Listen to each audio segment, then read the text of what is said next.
नमस्कार। इस नए व्याकरण विश्लेषण में आपका बहुत बहुत स्वागत है। आज हम व्याकरण के एक ऐसे टॉपिक पर बात करने वाले हैं जो हमारी भाषा को ना उसका असली रंग, उसकी चमक और उसकी एक अलग पहचान देता है। जी हाँ, हम बात कर रहे हैं विशेषण की, जिसे इंग्लिश में एडजेक्टिव्स कहते हैं। अब देखिए, अगर संज्ञा और सर्वनाम किसी फिल्म के मेन किरदार है ना, तो विशेषण वो मेकअप और कॉस्ट्यूम है जो उन किरदारों में एकदम जान डाल देता है। अब जरा एक पल के लिए सोचिए, क्या हो अगर हमारी भाषा से ये सारे वर्णन करने वाले यानी डिस्क्राइब करने वाले शब्द अचानक से गायब हो जाएं? तो एक वाक्य कैसा दिखेगा? कल्पना कीजिए एक बिल्कुल बेरंग दुनिया की, जहां एक तेज लाल इटालियन स्पोर्ट्स कार को देखकर रोमांच तो बहुत होता है, लेकिन विशेषण के बिना उसे हम सिर्फ एक कार ही कह पाएंगे। मतलब सारी फीलिंग, सारी डिटेलिंग पल भर में गायब। तो कुल मिलाकर विशेषण ही वो जादुई टूल है जो भाषा को बोरिंग ब्लैक एंड व्हाइट से एक 3D रंगीन दुनिया में बदल देता है। तो चलिए बिना देर किए आज का एजेंडा देख लेते हैं। सबसे पहले विशेषण क्या है, दूसरा इसके प्रमुख प्रकार, तीसरा संख्या बनाम परिमाण, चौथा विशेषण की अवस्थाएं और पांचवा विशेषणों का निर्माण। तो आइए शुरू करते हैं। सेक्शन 1, विशेषण क्या है? तो देखिए, व्याकरण की भाषा में अगर बात करें तो जो शब्द किसी संज्ञा या सर्वनाम की विशेषता बताता है ना, या उसके अर्थ में कुछ एक्स्ट्रा जोड़ता है, उसे ही हम विशेषण कहते हैं। और जिस शब्द की विशेषता बताई जा रही है उसे विशेष्य यानी विशेष्य कहा जाता है।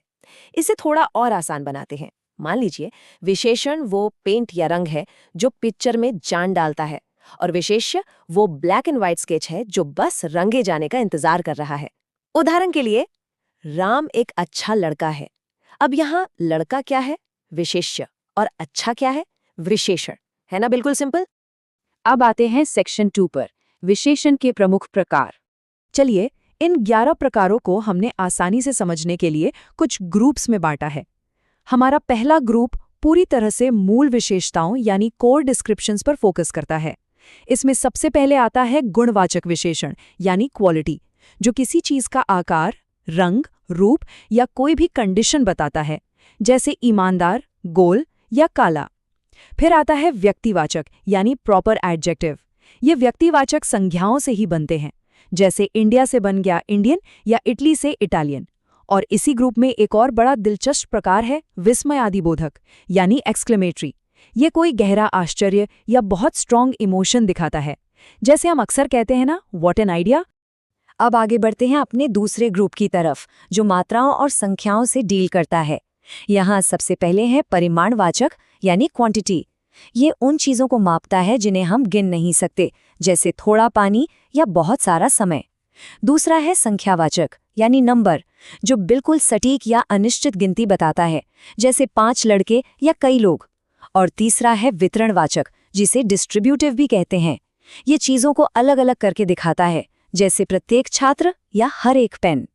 और आखिर में हमारा तीसरा ग्रुप एक तरह से पॉइंटर्स और कनेक्टर्स का काम करता है।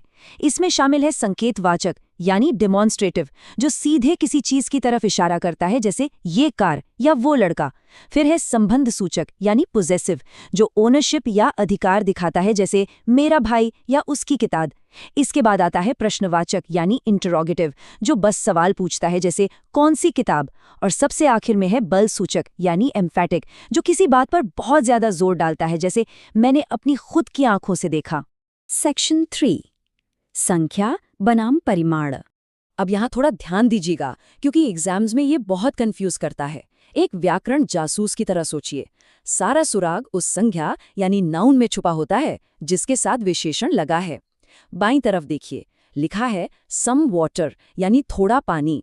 अब आप ही बताइए, क्या पानी को गिना जा सकता है? 1 पानी, 2 पानी? नहीं ना, ये अनकाउंटेबल है। इसीलिए यहाँ सम परिमाणवाचक बन जाता है। अब दाईं तरफ देखिए, लिखा है सम बॉयज यानी कुछ लड़के। अब लड़कों को तो आराम से गिना जा सकता है, इसीलिए यहाँ वही सेम सम संख्यावाचक बन जाता है। रूल एकदम साफ है, चीज की काउंटेबिलिटी यानी उसे गिना जा सकता है या नहीं, बस यही सब कुछ तय करती है। सेक्शन 4, विशेषण की अवस्थाएं। अवस्थाओं को आप बिल्कुल एक सीढ़ी चढ़ने की तरह मान सकते हैं, जहां इंटेंसिटी हर कदम के साथ बढ़ती जाती है। पहली सीढ़ी है पॉजिटिव डिग्री यानी मूलावस्था। ये एकदम बेस फॉर्म है, जहां कोई तुलना नहीं हो रही, जैसे अच्छा या उच्च। अब एक कदम ऊपर चलें तो दूसरी सीढ़ी है कंपैरेटिव डिग्री यानी उत्तरावस्था। यहाँ दो लोगों या चीजों के बीच तुलना होती है, जैसे उससे बेहतर या उच्चतर, और सबसे ऊपरी सीढ़ी है सुपरलेटिव डिग्री यानी उत्तमावस्था।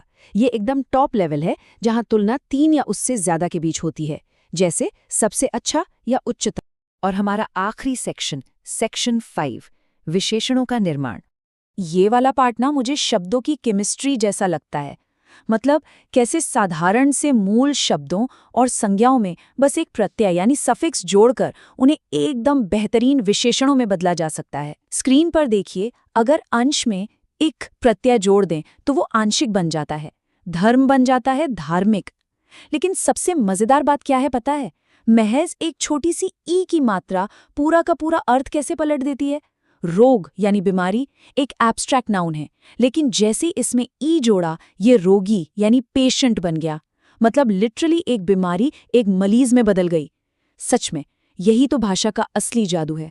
इसी जादू को समेटते हुए जरा इस शानदार वाक्य को देखिए।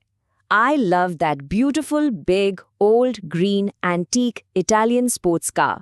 अंग्रेजी व्याकरण में ना विशेषणों का एक बहुत ही पक्का क्रम होता है। राय, आकार, उम्र, रंग, सामग्री और उत्पत्ति, सब कुछ एक परफेक्ट सीक्वेंस में पिरोया गया है। और ये सिर्फ एक वाक्य नहीं है, ये इस बात का सबूत है कि विशेषणों का सही इस्तेमाल हमारी वास्तविकता को देखने के नजरिए को ही आकार दे देता है। विशेषण ही तय करते हैं कि हम इस दुनिया की कल्पना कितने रंगों और कितनी गहराई के साथ कर पाते हैं। तो अगली बार जब भी आप कुछ बोले या लिखें तो एक पल रुककर सोचिएगा जरूर कि आप अपनी बात को, अपनी दुनिया को कौन सा रंग दे रहे हैं। खैर, मुझे उम्मीद है कि इस व्याकरण विश्लेषण ने विशेषण के इस पूरे टॉपिक को आपके लिए एकदम क्रिस्टल क्लियर और मजेदार बना दिया होगा। तो बस सीखते रहिए और अपनी भाषा को ऐसे ही रंगीन बनाते रहिए।